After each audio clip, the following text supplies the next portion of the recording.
जब लाइफ में कभी हम डिमोटिवेट हो जाते हैं, हम हताश हो जाते हैं, उदास हो जाते हैं, तो हमारे जीवन में कोई एक शख्स ऐसा होता है जो हमें उस सिचुएशन से बाहर कर देता है। नमस्कार, मेरा नाम ध्रुव है और आज मैं आया हूं ऐसे ही शख्स से मिलने, professor doctor Manpreet Kaur ma'am. Ma'am, आपका स्वागत है हमारे शो पे।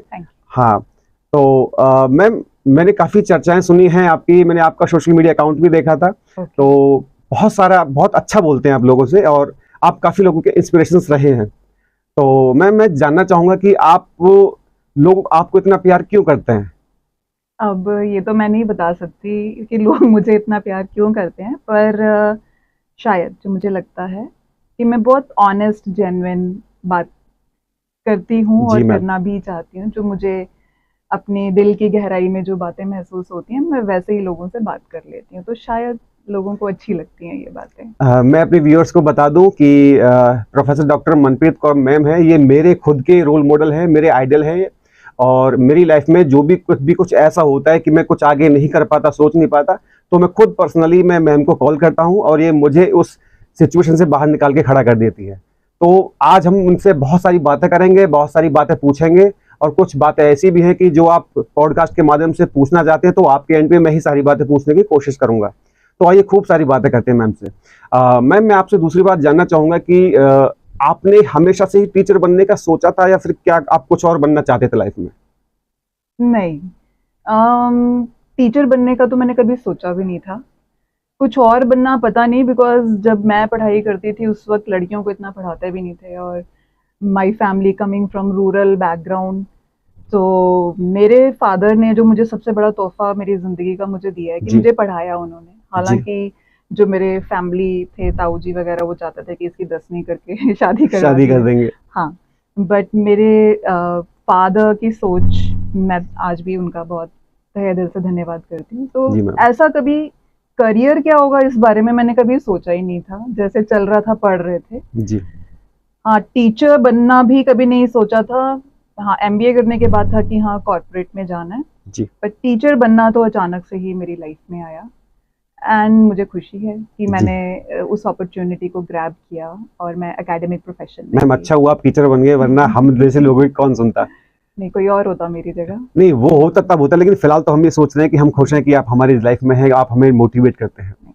तो आप मुझे थोड़ा सा ये बताइए कि एंशिएंट जो हमारी एजुकेशन हुआ करती थी और जो मॉडर्न एजुकेशन है, उसमें डिफरेंसेस हैं, या पहले वाली एजुकेशन बेहतर थी या आज की एजुकेशन बेहतर है, और स्टूडेंट को किस तरह से इस चीज को लेना चाहिए?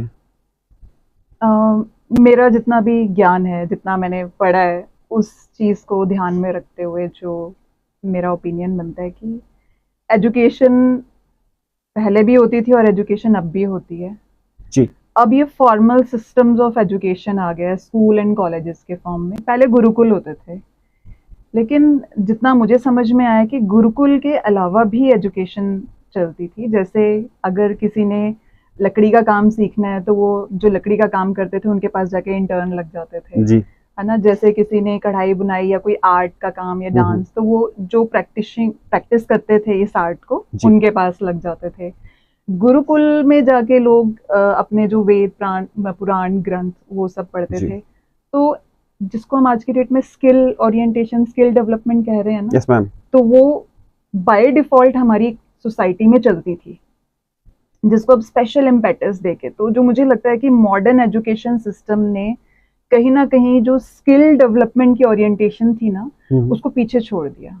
जी। जिसको फॉर्चुनेटली, जो अच्छी बात है, जो हमारी प्रेजेंट गवर्नमेंट्स हैं उसकी इम्पोर्टेंस को रियलाइज कर रही हैं, और जो हमारी नेशनल एजुकेशन पॉलिसी 2020 में आई है, उसमें तो स्पेशल एक टारगेट रखा गया है कि जो एजुकेशन है हमने वो स्किल डेवलपमेंट ओरिएंटेशन ही करनी है। बिकॉज जब तक स्किल नहीं आएगा कोई, तो लोग पैसा कैसे कमाएंगे, बिल्कुल है सही ना? बात है। जीवन आजीविका कमाने के लिए स्किल आना ज़रूरी है।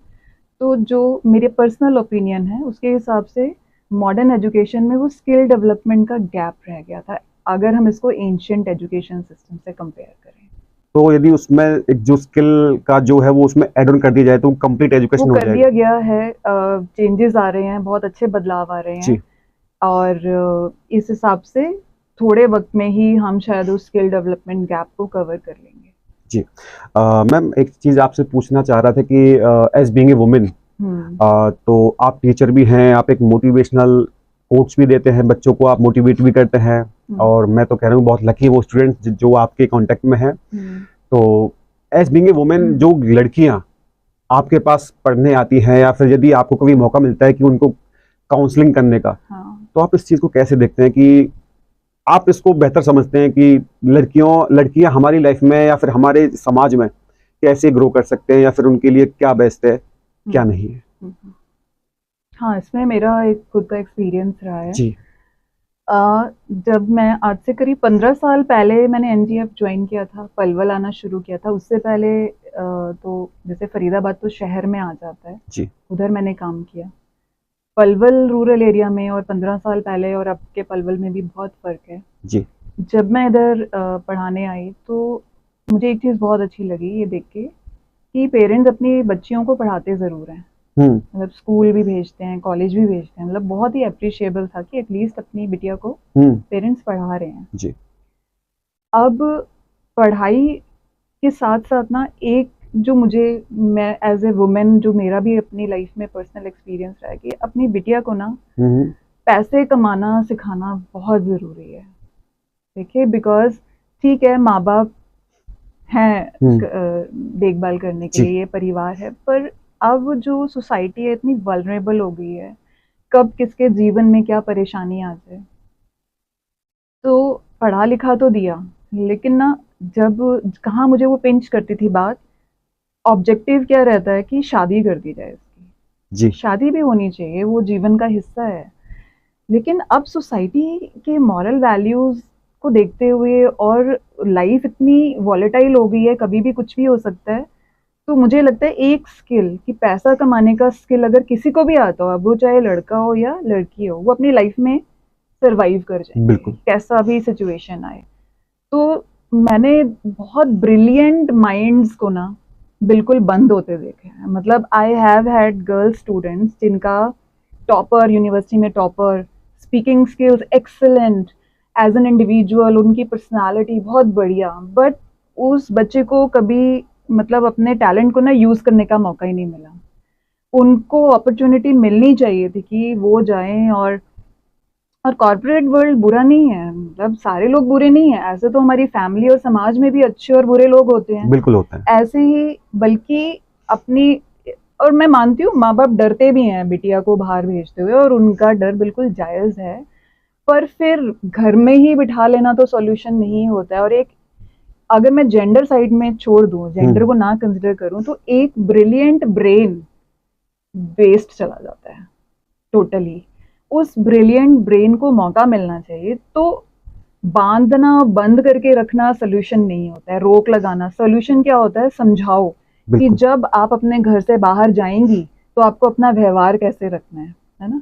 जी। अब होता क्या है, जब बच्चा घर से बाहर निकलता है, लड़का हो या लड़की हो, ऑब्वियसली गलतियां होंगी जब वो नए तो हमने कोई उसको जज नहीं करना है, हमने उसको संभालना है, बिल्कुल, और हमने उसको समझाना है। मतलब हमने उसको ना उसके फ्यूचर के लिए रेडी करना है कि जब मैं अपनी बेटी के साथ ना भी हूँ, बिल्कुल, तो भी मेरी बेटी एक सेल्फ रिस्पेक्ट के साथ ना अपना जीवन जी सके। तो पढ़ाई का फायदा मुझे ये लगता है कि उसको एक स्टेप पेरेंट्स को और आगे, पैसे कमाना मकसद नहीं है, मकसद क्या है कि इस समाज में जीना कैसे है ना, वो आ जाना चाहिए। तो मैम पैसे कमाना मकसद नहीं हो सकता, इसमें थोड़े से डिफर हो जाता है। एक लड़की है, आप इस चीज को ऐसे समझिए, वो उसने अपने ग्रेजुएशन कर लिया, आज भी आपने कहा था कि वो ब्रिलियंट है, एक्सीलेंट है, वो उसकी स्किल्स बहुत अच्छे हैं, तो वो पैसे एक कॉर्पोरेट वर्ल्ड में वो गई या ना गई, दो चीजें होती हैं।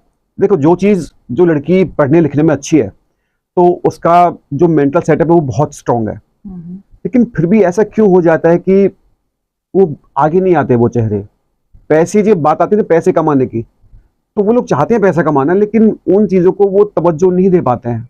अब फैमिली से बाहर तो नहीं जा सकते ना। आप ये देखिए कि पेरेंट्स की परमिशन के बिना, तो मैं खुद मतलब एक शहर में पली बड़ी फरीदाबाद में रही हूँ, पर एक पेरेंट्स का बहुत बड़ा रोल होता है एक बच्चे की लाइफ में, स्पेशली बिटिया की लाइफ में बहुत बड़ा रोल होता है।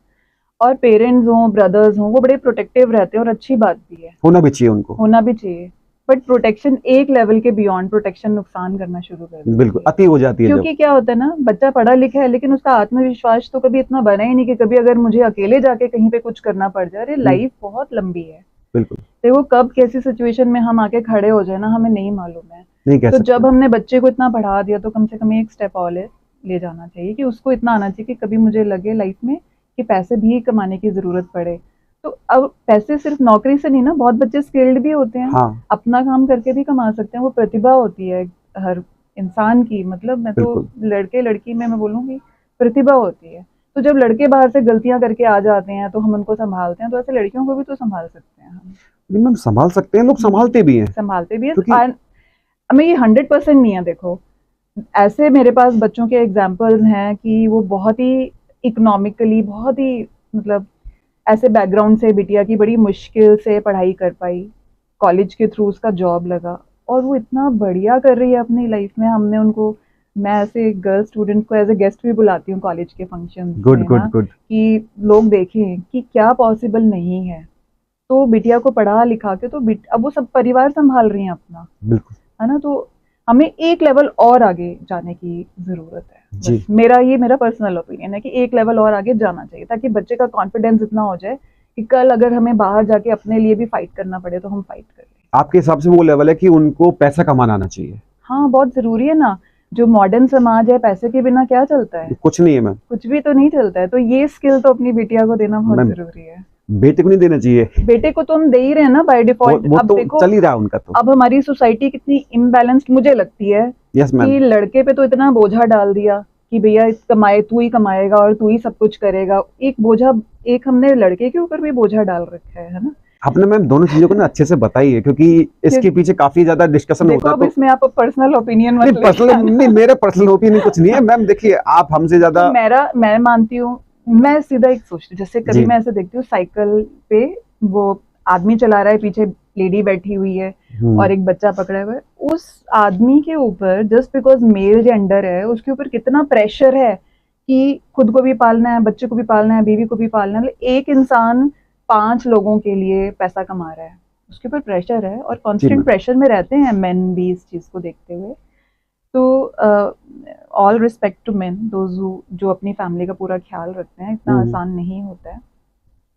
अब ऐसे में, और ये अब की बात थोड़ी ऐसे में, अगर वाइफ टैलेंटेड है, अगर वो घर से भी कोई काम कर सकती है तो क्या बुराई है उसके अंदर? कोई बुराई नहीं है। बल्कि अगर एक लेडी को, अगर एक गर्ल को दुनिया की समझ, दुनियादारी की समझ आती है तो वो अपने बच्चे भी बड़े अच्छे से संभाल पाएंगी, उनको अच्छी डायरेक्शंस, अच्छी गाइडेंस दे पाएंगी लाइफ में। और एक पर्सनालिटी एक्सपेंशन कितना ज्यादा होता है कि जब हम देखो 1 रुपया कमा के जेब में लाने से कॉन्फिडेंस ना 1 रुपए से 1000 गुना कॉन्फिडेंस बढ़ जाता है। Definitely ma'am. तो व्हाई नॉट, अगर टैलेंट है तो व्हाई नॉट, उसको नर्चर करना चाहिए, मतलब उसको दबा नहीं देना चाहिए। दब गया तो फिर वो चीज उसमें वो काम ही नहीं कर पाएगा। और फिर अब जो हो गया महंगाई जिस हिसाब से है, और मतलब अगर अकेले हस्बैंड से नहीं हैंडल हो पा रहा तो गर्ल हेल्प कर सकती है। परिवार को, हस्बैंड तक भी छोड़ देते हैं, अपने परिवार को भी संभालना होगा तो वो अपने परिवार को भी संभाल सकती है। बात करते हैं हम शिक्षा की, तो दूसरे पहलू पे बात हो जाती है संस्कार। मैं बहुत बात करता हूँ इस चीज के बारे में। तो मुझे जानना होता है इस चीज के बारे में, जो एक्सपर्ट लोग हैं जैसे कि आप जैसे लोग हैं एक्सपर्ट हैं, तो वो दोनों चीजों को बैलेंस बना के चलते हैं। तो छोटा बच्चा है उसको हमें करना हैंडल प्यार से, तो क्या संस्कार, क्या एज देख के बच्चे में आते हैं या फिर वो डिपेंड करता है सोसाइटी पे या पेरेंट्स पे या स्कूल पे, किस चीज पे डिपेंड करता है? और संस्कार होने चाहिए और किस लेवल तक होने चाहिए? शिक्षा से पहले संस्कार होना चाहिए या शिक्षा के बाद संस्कार होना चाहिए? किस चीज, आप इस चीज को कैसे देखते हैं? इसमें भी जो मेरा पर्सनल ओपिनियन है कि पहला स्कूल ना फैमिली होती है।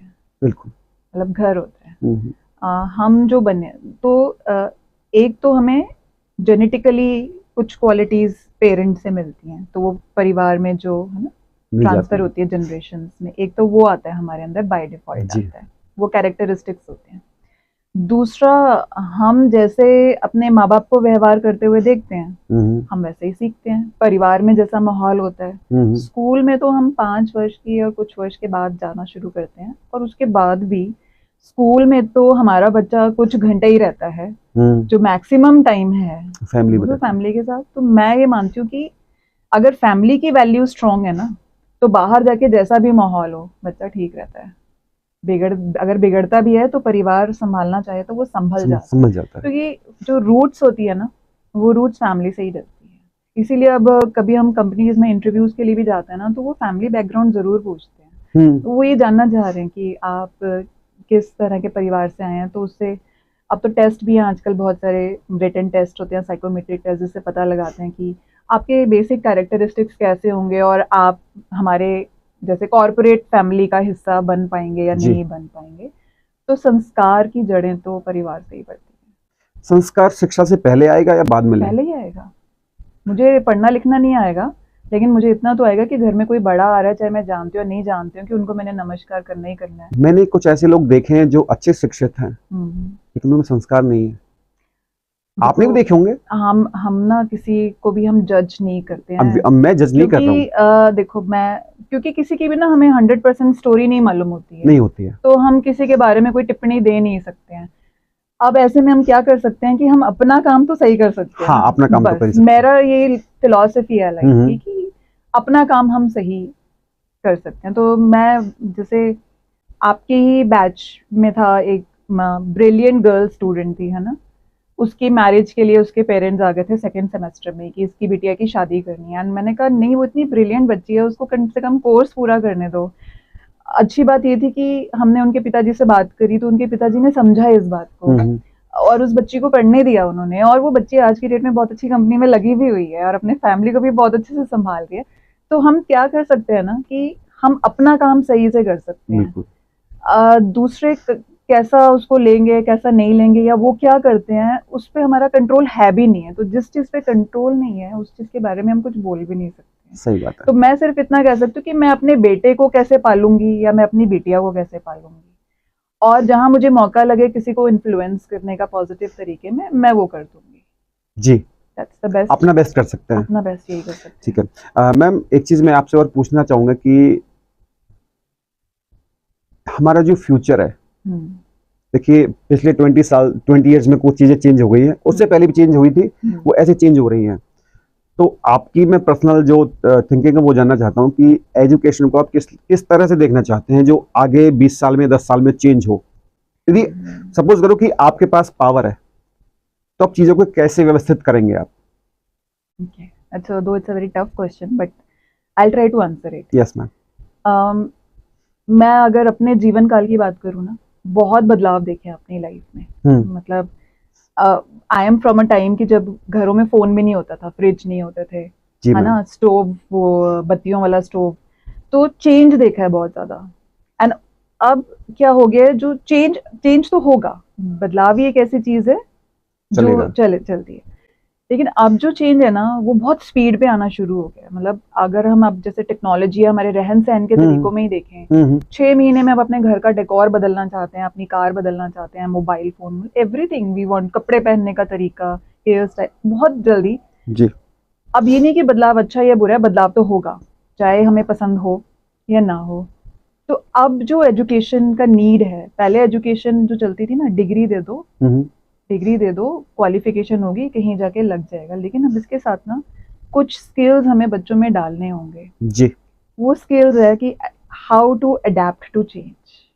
ये सबसे बड़ी बात है, ये सबसे, क्योंकि चेंज एंग्जाइटी होती है। जब हम एक हमारा सेट काम करने का तरीका है उसमें चेंज हो जाए, घबराहट होनी शुरू हो जाती है, एंग्जाइटी होती है। तो अब जो एजुकेशन स्कूल और कॉलेज में होनी चाहिए, और मेरे ख्याल से काफी सारे स्कूल्स और कॉलेजेस इसको अडॉप्ट भी कर रहे हैं, कि हमने अब अपनी जो नेक्स्ट जनरेशन को सिखाना है ना, ये सिखाना है कि चेंज को कैसे अडॉप्ट करते रहें, तभी सर्वाइवल हो सकता है जी। That is one thing. Second thing is, none of the education ever teachers कि फेलियर्स को कैसे एक्सेप्ट करें लाइफ में। फेलियर्स होते हैं, आपको जो भी सक्सेसफुल लोग दिखते हैं अपनी लाइफ में, ऐसा नहीं है कि उन्होंने कभी फेलियर नहीं देखे या अब नहीं देख रहे हैं, बट फेलियर्स हर जगह हम सक्सेस की बात करते हैं, हर जगह क्या होता है ना, टैगलाइन होती है सक्सेस स्टोरीज, कहीं पे भी जाओ सक्सेस स्टोरीज, कहीं पे आपको दिखा है failure stories, but there are hundreds and lakhs and trillion billions of failure stories, जिसके बाद एक वो सक्सेस स्टोरी आती है। तो आई गेस अब जो यंग बच्चे हैं वो इतना स्ट्रेस झेल ही नहीं पाते, क्योंकि हमने इतना उनको प्रोटेक्टेड एनवायरनमेंट दिया हुआ है। पेरेंट्स कह रहे हैं हम सब तुम्हारे लिए करेंगे, है ना। जरा सी गर्मी सर्दी होती है वो बर्दाश्त नहीं कर पाते, क्योंकि गलती हमारी है। हमने ही अपने बच्चों को इतनी सुख सुविधाएं दे रखी हैं, तो वो बच्चा उसको अडेप्ट नहीं कर पाता जी है। मैम। और कुछ ना मिले लाइफ में तो ये जो सो कॉल्ड डिप्रेशन है। अब हम जब बच्चे थे तो हमने तो ये कभी चीजें सुनी ही नहीं थी, जबकि हमारी टाइम में तो पिटाई भी बहुत होती थी। यस मैम, सुना था पहले कि टीचर्स बहुत पिटाई करते थे। टीचर्स क्या, पेरेंट्स भी बहुत पिटाई करते होते थे। अब नहीं है इतना। लेकिन और बल्कि जो फैसिलिटीज आज की डेट में है वो तो थी नहीं उस वक्त, चेंजेस हो रहे थे। अब तो बहुत कुछ है। अब जी। हम ही करते हैं, हमारा बच्चा मुंह से एक शब्द नहीं निकालता, हम तुरंत मतलब अंदर से होता है कि हम अपने बच्चे की उस इच्छा को पूरी करें। जी। अब ऐसा बच्चा जो होता है ना, वो ना सुनने का आदी नहीं रहता है, या उसको फेलियर एक्सेप्ट करने की कैपेसिटी खत्म हो जाती है। जी। तो ये these are the two things मुझे लगता है जो इम्पोर्टेंट है ना, एजुकेशन में इनबिल्ट हो जानी चाहिए। कि एक तो चेंज को कैसे अडॉप्ट करना है और लाइफ में कैसे उसको जी। यूटिलाइज करना है, और दूसरा फेलियर को भी कैसे एक्सेप्ट करके लाइफ में आगे बढ़ना है, उससे डिप्रेस्ड फील नहीं करना है। बिल्कुल, क्योंकि उसको डिप्रेस एक्सेप्ट करना है, उसकी लर्निंग से आगे बढ़ना है, क्योंकि ये जी। तो होता ही है और होता आया और होगा। मेरे हिसाब से ये दो चीजें हैं जो फ्यूचर एजुकेशन में इंक्लूड होनी चाहिए। ऐसा क्यों होता है मैम कि एवरीबडी ऑन अर्थ सबको चाहिए बढ़िया बेहतर, सबको बेहतर चाहिए, बट सबको बेहतर नहीं मिलता है। 10 लोगों में से 3 को मिलेगा, 4 को मिल जाएगा। हम लोग एक लाइन में लग गए हैं, एक होड़ में लग गए हैं कि हमें बेहतर ही बेहतर बेहतर चाहिए। करने वाले सब लोग एक ही पथ पे काम कर रहे हैं और सेम ट्रैक पे काम कर रहे हैं। तो 4 लोगों ने एक ट्रैक पे काम करके वो सेम मुकाम पा लिया, 2 लोगों ने और ट्राई किया, वो नहीं कर पाए। तो जानना चाहूंगा ऐसा क्यों होता है मैम? वो उनकी स्किल्स में कुछ कमी रह जाती है या उनकी मेहनत में कमी रह जाती है? मैंने जो लाइफ के बारे में अभी तक जो मुझे समझ में आया कि ये एक सफर है जी, है ना, और जिसकी शुरुआत सबकी सेम होती है। मतलब इस धरती पे कैसे आएंगे, कब आएंगे, किसके पास आएंगे, जी जी, वो हमारे हाथ में नहीं है। और यहाँ से कब जाएंगे, कैसे जाएंगे, कहाँ जाएंगे, वो हमारे हाथ में नहीं है। तो उसके आने और जाने के बीच का एक सफर है ये जीवन जी। और सबका सफर फिर एक जैसा नहीं होता है। अब सबसे बड़ी दिक्कत होती है कि अगर मैं कंपेयर करने लग जाऊं किसी और से खुद को जी, तो मैं हर वक्त दुखी रहूंगी। बिल्कुल, बहुत जल्दी मेरे फेस पे रिंकल्स आ जाएंगे, है ना। मैं बीमार हो जाऊंगी क्योंकि मैं हर वक्त कुड़ रही हूँ, परेशान हो रही हूँ। और दूसरा ये कि मेरे पास हर वक्त चॉइस है कि मुझे जो नहीं मिला उसको लेके परेशान होने की बजाय मैं जो मिला है उसको देख के परमात्मा का शुक्रिया अदा करके अपना जीवन आगे चलाती रहूं। तो ये मेरी चॉइस है। बिल्कुल मैम। तो हमें चूज करना चाहिए कि जो मिला है उसमें परमात्मा का शुक्रिया अदा करें और अपने कोशिशें करते रहें, है ना। कोशिश करने वाले की कभी हार नहीं होती, तो कुछ ना कुछ तो आपको प्राप्त हो ही जाएगा। हाँ, लेकिन जो दूसरे को कुछ मिला है, मैं बोलूं उसको ऐसा मिला है मुझे नहीं मिला, तो ये दुखी रहने का मैंने पक्का इंतजाम कर लिया हमने अपने आप लिए। हाँ, तो ये उसको नहीं मिला या फिर उसको मिल गया, मुझे नहीं मिल रहा। आई गेस मतलब लाइफ इज अबाउट चॉइसेस। हमें चूज क्या करना है, मुझे खुश रहना चूज करना है या मुझे दुखी रहना चूज करना है, तो चॉइस है। तो काम करते रहो। कर्म मेरे मतलब अगर हम बुजुर्ग भी कहते हैं कि कर्म ही सबसे बड़ा धर्म है। कर्म करते रहो और सबको इक्वल रिजल्ट्स नहीं मिलते हैं, क्योंकि सबका जीवन अलग है भाई, सबकी सिचुएशंस अलग हैं। अगर अब हम कंपेयर करेंगे तो कंपैरिजन से कभी कोई रिजल्ट नहीं आएगा, आता भी नहीं है। yes, मैम आपसे एक चीज और पूछना चाहूंगा। सोशल मीडिया आपकी जब आप पहले थे पढ़ते थे, इवन जब हम थे हमारे टाइम पे भी नहीं था, बट पिछले 10 सालों में बहुत ज्यादा ये पॉपुलर हो गया है और लोगों ने अपने आप को बिजी कर लिया है सोशल मीडिया पे। तो मैं ये चाहता हूँ कि आप हमारी जो ऑडियंस है उसमें बच्चे, बूढ़े, पेरेंट्स, माता पिता, सब तरह के लोग हैं, तो आप उनसे क्या कहना चाहेंगे जो वो सोशल मीडिया को आप बेनिफिट वे में ले सकें ताकि अपने टाइम वेस्ट ना करें? वो सोशल मीडिया की ना मैंने बहुत क्रिटिसिज्म भी सुनी है, लेकिन हर चीज की अति जो होती है नुकसान करती है। जैसे अब अनाज भी है ना, बिल्कुल, आप ज्यादा खाना शुरू कर दो वो नुकसान करेगा डेफिनेटली। ऐसे सोशल मीडिया है। अब सोशल मीडिया का बेनिफिट क्या हुआ कि जो मेरे स्कूल कॉलेज के फ्रेंड्स थे पुराने, हमारा मतलब कांटेक्ट बिल्कुल खत्म हो गया था। सोशल मीडिया के थ्रू उन लोगों से मिले, लेकिन सच्चाई ये है कि चाहे सोशल मीडिया पे आपके साथ 3,000 4,000 लोग जुड़े हुए हैं, मिलते तो आप गिनती के वही एक या दो लोगों से हैं। मिलेंगे, क्योंकि बिल्कुल दिल के तार तो कुछ लोगों से ही, बिल्कुल। और फिर सबसे मिलना पॉसिबल भी नहीं है ना? तो मैं सिर्फ ये कहना चाहूंगी कि कोई भी टेक्नोलॉजी आती है ना, उसकी फायदे भी होते हैं और उसके नुकसान भी होते हैं।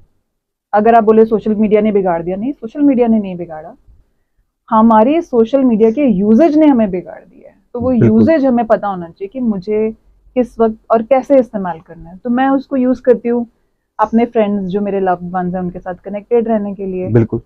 और दूसरा तरीका है कि कुछ बातें हैं जो मैं सबसे शेयर करना चाहती हूँ, मैं अपने सोशल मीडिया के थ्रू सबसे शेयर करती हूँ, ताकि सब लोग सुने देखें।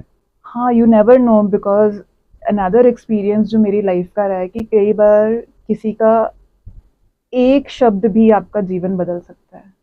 बिल्कुल मैम। तो वो पता नहीं कहाँ से आएगा, आपको नहीं मालूम है। और शायद परमात्मा की मदद करने का तरीका यही होता है, किसी ना किसी को भेज देता है आपको वो शब्द सुनाने के लिए, मैम है ना? भेजता है, तो भेजता है। सोशल मीडिया को अगर हम कर्ज करें, सोशल मीडिया ने बिगाड़ दिया, तो सोशल मीडिया की तो कोई गलती नहीं है, ये टेक्नोलॉजी आई है।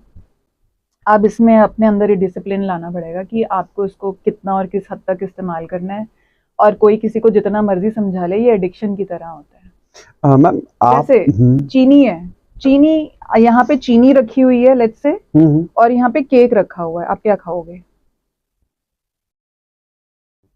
मैं दोनों चीजें पसंद नहीं करता, है ना? जैसे लेकिन चॉइस करना हो तो फिर मैं केक खाऊंगा। तो चीनी की कभी एडिक्शन नहीं होती है, केक में डली हुई चीनी की एडिक्शन होती है। सही कह रहे हैं मैम। ठीक है ना? ऐसे ही सोशल मीडिया की एडिक्शन नहीं है, सोशल मीडिया के यूजेज की एडिक्शन है। तो आप अपना यूजेज देखिए, समझदार हैं। और जैसे अभी हम पेरेंट्सिंग और संस्कार की बात कर रहे थे ना, अब मैं खुद तो सारा दिन मैं फोन पे लगी रहती हूँ, और अगर मैं अपने बच्चे को बोलूँ कि भाई वो देखे मम्मी पापा खुद तो सारा दिन फोन पे रहते हैं और मुझे ये बोल रहे हैं कि फोन से दूर रहो, तो बच्चा दूर कैसे रहेगा? नहीं रह पाएगा, है ना? पेरेंट्स बनना इतना आसान काम नहीं होता है। हम अपने बच्चे से जो आप संस्कार की बात कर रहे थे, मैं फिर उसी पे आऊंगी। परिवार ही है जहां से संस्कार आते हैं, बिकॉज बाहर के एलिमेंट्स पे तो हमारा कंट्रोल नहीं है ना, कैसा माहौल मिलेगा, but it's the family members. तो मुझे जो अपने बच्चे से करवाना है, मुझे वैसा बिहेवियर खुद पहले हैबिट्स बनानी पड़ेंगी, क्योंकि ह्यूमन बींग्स बताने से नहीं सीखते, ऑब्जर्वेशन से सीखते हैं, ये साइंटिफिक रिसर्च कहती है। बिल्कुल ma'am, it's the power of observation. और बच्चे तो बहुत जल्दी सीखते हैं। हाँ, तो सोशल मीडिया में मैं चाहती हूँ कि अगर मैं किसी को ये सलाह भी दे दूँ, आप जैसे मुझसे मांग रहे हो कम यूज करो, वो कहेंगे मैम खुद तो सारा दिन सोशल मीडिया पे रहती हैं और हमें सलाह दे रही हैं, वो इफेक्टिव होगा ही नहीं।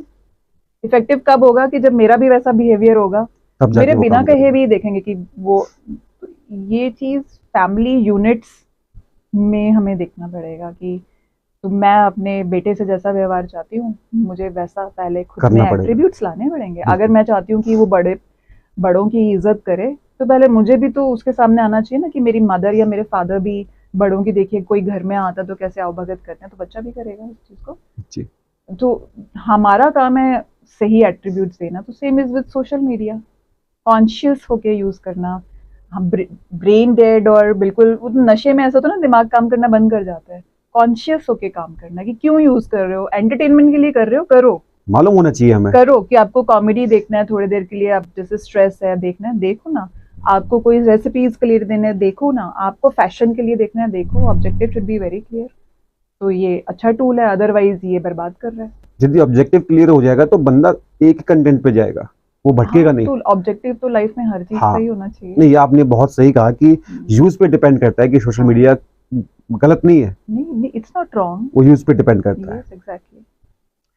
मैम अब आपसे कुछ मैं क्वेश्चंस ऐसे पूछूंगा, आप टीचर हैं और फिलहाल आप एक बहुत बड़ी संस्था के आप प्रिंसिपल डेप्यूटी डायरेक्टर भी हैं, तो इससे पहले आप टीचर थे, तो आप जब आप टीचर बनके किसी भी स्कूल या कॉलेज में गए थे, तो आपको वो दिन कैसा था?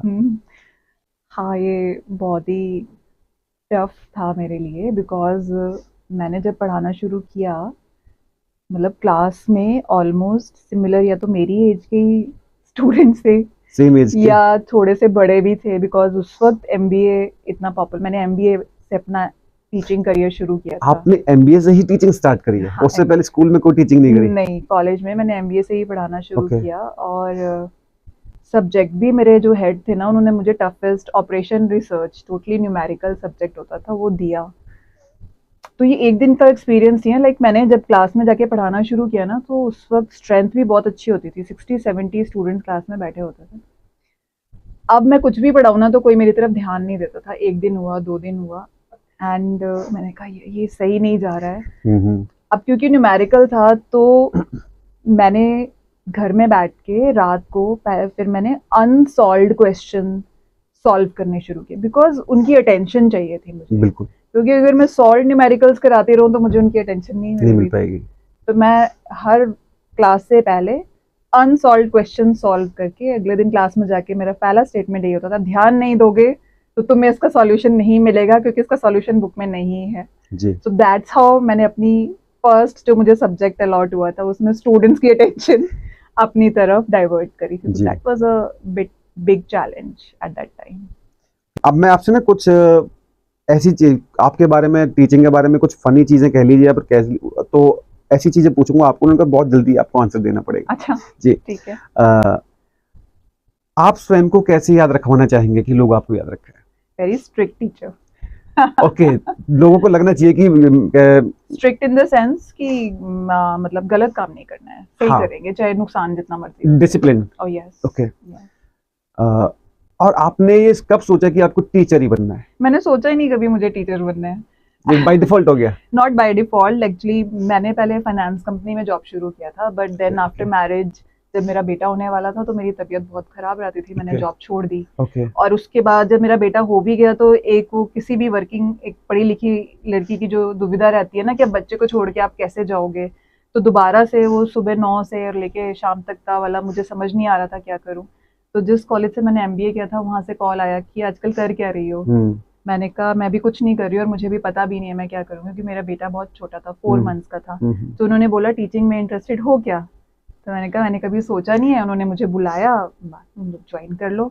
तो मैंने ज्वाइन कर लिया। टीचिंग मैंने इसलिए ज्वाइन कर लिया कि कम टाइम लगता है ना, क्योंकि मैं ज़्यादा टाइम अपने बेटे को दे पाऊंगी, पहली चीज़। बट टीचिंग मैंने सोचा था 4-5 साल टीचिंग में कंटिन्यू करूंगी, एंड देन जब बेटा मेरा बड़ा हो जाएगा then I will shift to corporate job. But teaching में आने के बाद एक चीज़ जो मुझे रियलाइज हुई कि जो क्लासरूम होता है ना, ये एक टीचर का अरीना है, अखाड़ा है जी। इसमें आपके काम में ना कोई भी इंटरफेयर नहीं कर सकता, ना आपके कलीग्स, ना आपके सीनियर, ना आपके प्रिंसिपल, ना आपकी मैनेजमेंट। और आपका सर्वाइवल इसलिए नहीं है कि आप किसकी कितनी चापलूसी कर रहे हो जी। आपका सर्वाइवल है कि आपके बच्चे आपका फीडबैक कैसा दे रहे हैं, and fortunately I survived in this. Ma'am, एक तो है प्रोफेसर डॉक्टर मनप्रीत कौर जो आज है, 20 साल पहले, 15 साल पहले मनप्रीत कौर रहे होंगे। तो इन दोनों में आपको लाइफ, आप दोनों पर्सनालिटी जी चुके हैं और एक जी रहे हैं, तो आप पहले और अब की जो मनप्रीत कौर, इसमें क्या डिफरेंस देखते हैं? बहुत, क्योंकि अगर कोई वक्त के साथ बदल नहीं रहा है तो मतलब वो जी नहीं रहा है। ओके। क्योंकि जैसे जैसे वक्त निकलेगा, जीवन बहुत कुछ सिखाता है हमें। बिल्कुल। और उसके साथ साथ अगर हम बेहतर नहीं हो रहे हैं तो कहीं पे हमारी ही गलती है। तो मैं तो बहुत बेहतरीन पाती हूँ आपकी मनप्रीत को। अगर मैं आज से 10-15 साल पहले वाली मनप्रीत को कंपेयर करूँ तो I at this moment I find myself the best version, और आगे फ्यूचर में और बेस्ट होगा, बेटर होगा जी मैम। तो 15 साल पहले आपने कभी क्लासेस बंक करी हैं? जब मैं पढ़ती थी? Yes ma'am. हाँ। ओके, मतलब बंक का ऐसा है कि सब लोग बंक ही करते हैं। हाँ करी है, बंक करी है जी। और बच्चों को तो बंक मारना भी नहीं आता, हम तो बंक मारते थे तो पूरे कॉलेज में परिंदा भी नजर नहीं आता था। जी जी, पूरी यूनिटी होती थी। यूनिटी होनी चाहिए ना जी जी। तो हाँ, बंक किया है, वो स्टूडेंट लाइफ की का फेज था, वो भी फुल्ली एंजॉय किया। नहीं, मुझे ना मैं बताना चाहूँगा ऑडियंस को कि मैं खुद मैम से इंस्पायर रहता हूँ हमेशा। तो जब हम पढ़ाई करते थे तो मैम मुझे खुद बोलती थी कि बेटा छुट्टी भी कर लिया कर। आपने मुझे बोला था तो मुझे वो चीजें बड़ी अच्छी लगती थी, क्योंकि हम लोग मंडे टू, जरूर कुछ रीजन रहा होगा। वो मुझे नहीं पता, मैं उस बात पे ज्यादा ध्यान देता भी नहीं हूँ, लेकिन आप मुझे बोलते थे बेटा छुट्टी भी कर लिया कर। ठीक है मैम, आपसे मैं अगली चीज पूछूंगा,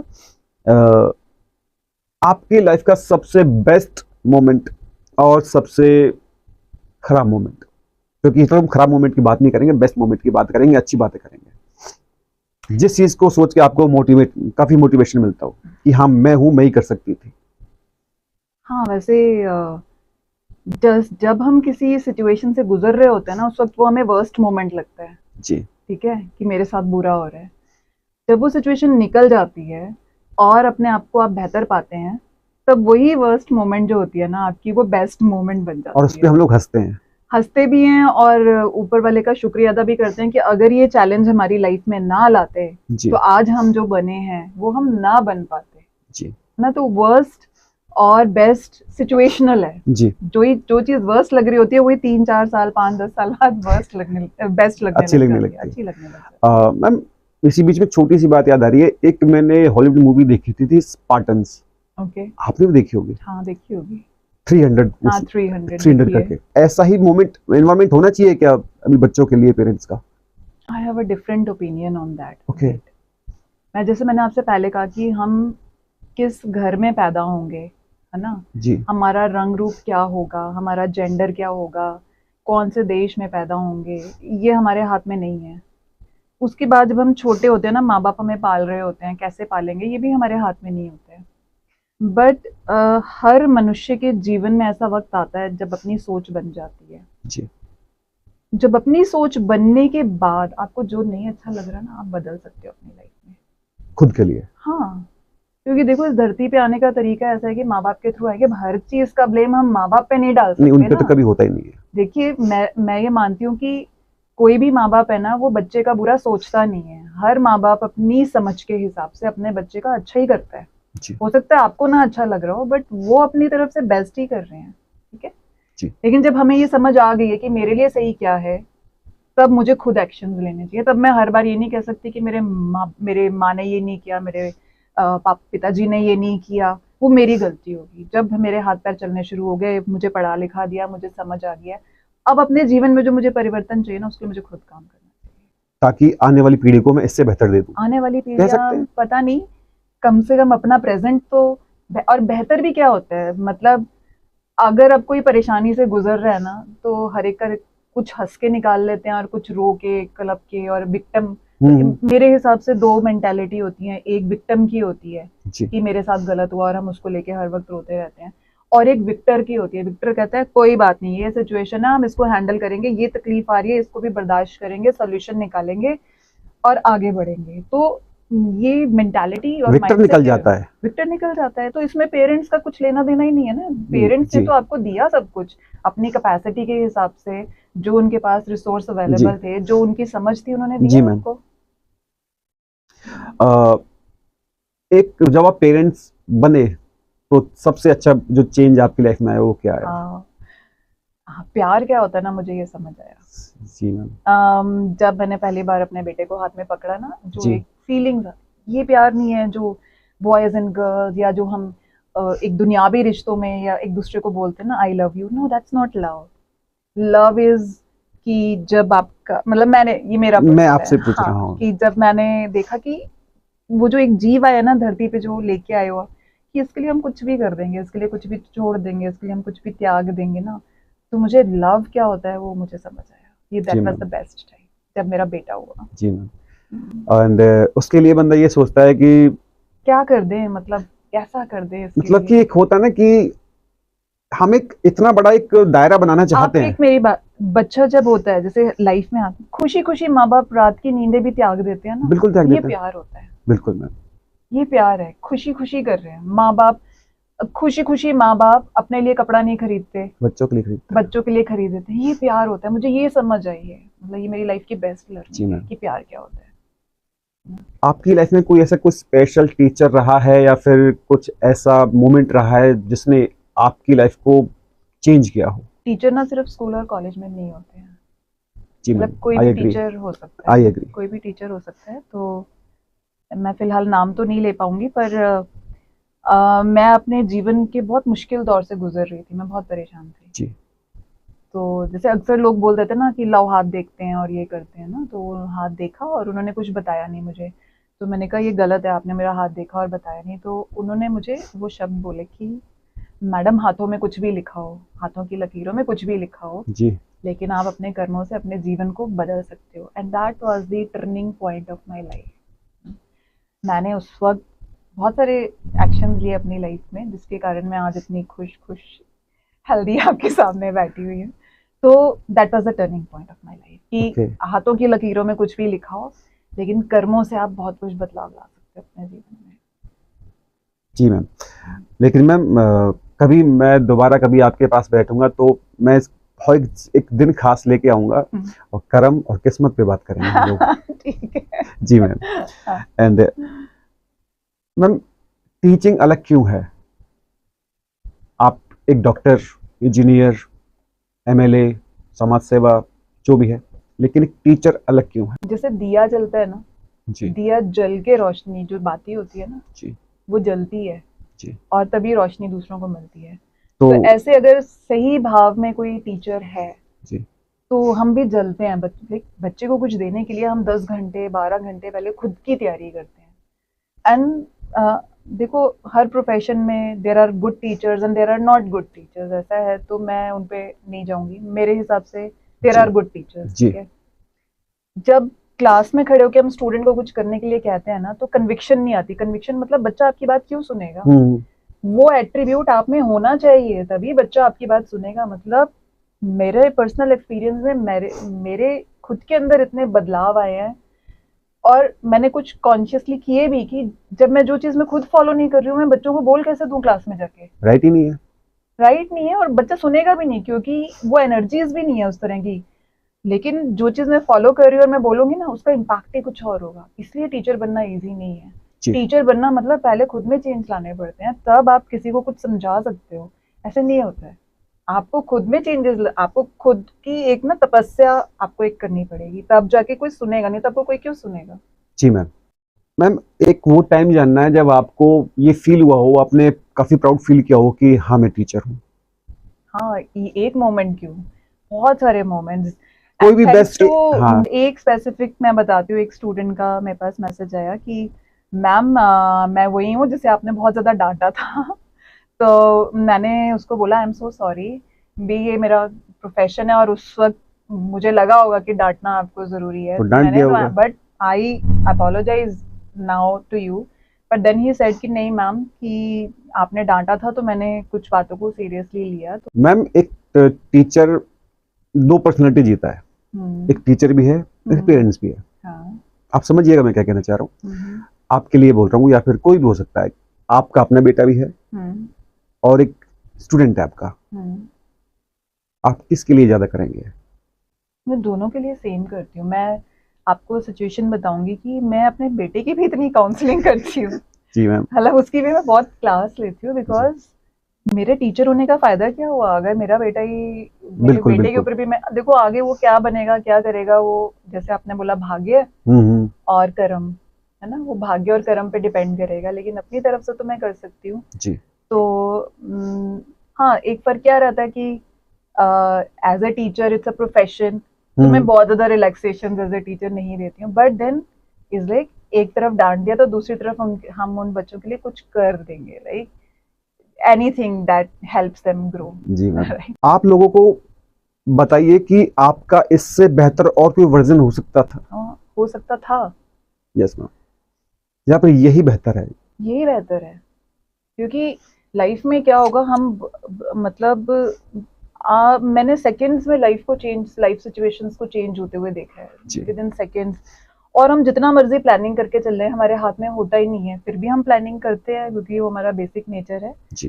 तो मैं ये मानती हूँ कि जो है बेस्ट है, and I am very grateful for that. कोई भी 5 बातें आप हमारी ऑडियंस को बताइए, क्योंकि ऑडियंस में टीचर्स भी हैं, स्टूडेंट्स भी हैं, 10th वाला भी है, सब तरह के हैं। तो जो हमारी ऑडियंस को बताइए कि जो उनके लाइफ में उन्होंने कहीं भी ना सुनी और उन बातों को इम्प्लीमेंट करने के बाद वो अपने आप को एक अच्छी लाइफ दे सकते हैं।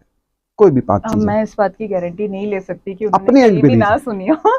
हाँ, लेकिन मैं जो 5 बातें जरूरी समझती हूँ जी अपनी, पहली चीज की, हमारी सबसे बड़ी रिस्पॉन्सिबिलिटी पहली हमारी तरफ ही है, जी सेल्फ। उसमें बिकॉज उसमें भी आ जाता है कि अपनी हेल्थ का ख्याल रखिए, बिकॉज अगर आपकी हेल्थ अच्छी होगी, आप किसी और के लिए भी कुछ कर पाएंगे। जी सेकेंड इज लर्निंग, मतलब मेंटल हेल्थ कह लीजिए या नॉलेज कह लीजिए। जी एक स्टूडेंट बन के रहो जीवन भर, मतलब अगर हम हर वक्त कुछ ना कुछ सीखते रहेंगे तो हमारी मेंटल ग्रोथ भी होती है ना, जी तो जीने का मज़ा भी आता है, बहुत जी नई चीज़ें पता चलती हैं क्या हो रहा है, दुनिया समझ आती है। जी और third thing which I feel is financial health पे भी ज़रूर काम करना चाहिए, क्योंकि कई बार हमारा मन होता है किसी की मदद करने का, लेकिन हमारे पास पैसे नहीं होते हैं, उस है ना? उस टाइम में क्या करना चाहिए?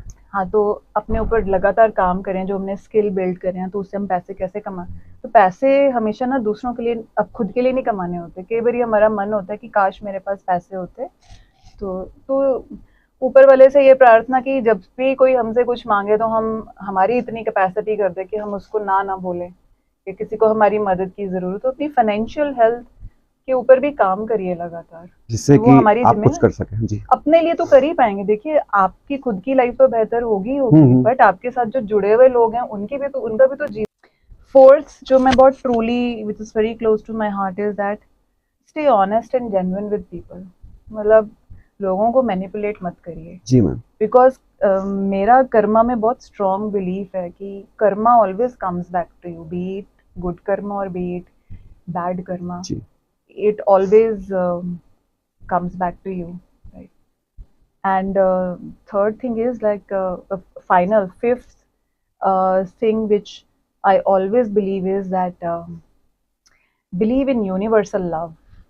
You know, I mean, एक individual to individual love नहीं होता. हम्म। So when we believe in universal love, तो हम हमेशा वो जो सुपर पावर जिसने ये सृष्टि को बनाया, क्योंकि अभी हमें मालूम भी नहीं है कि हम कहाँ से हम शुरू हुए और कहाँ, एक ग्रेटफुलनेस की फीलिंग में जिए कि भाई मुझे तूने जो दिया है ना परमात्मा, वो बहुत कुछ दिया है ना? तो बिल्कुल। हम खुश हैं, मतलब जो अगर तू मुझे इस तकलीफ से भी निकाल रहा है तो तेरी मर्जी, तू चाहता है ना कि हम तकलीफ में रहे तो हम तकलीफ में रह लेंगे। तो विक्टिम वाली मेंटालिटी से लाइफ मत जियो।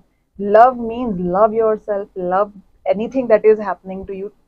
मैं कह रही हूँ बिकॉज मैंने अपने जीवन में ऐसे सिचुएशंस देखी हैं, एंड आसान नहीं होता। तो ये कर वही पाता है जिसके अंदर हिम्मत होती है। तो courage is the most important element. जी तो ma'am. Gratefulness is another form of love for me. तो stay in that state of mind. जी मैम। मैं सभी ऑडियंस को मैं कहना चाहूँगा कि अभी हम बात कर रहे हैं professor doctor Manpreet Kaur ma'am से, और मैं इनके बारे में इतना ही कहता हूँ क्योंकि मैं हमेशा इनके टच में रहता हूँ और मेरे इंस्पिरेशन रहे हैं ये। तो ये इतने सॉफ्ट है ना कि इनसे यदि यदि आपको कभी मौका मिले तो आप एनजीएफ कॉलेज आइए और मैम से बात करिए।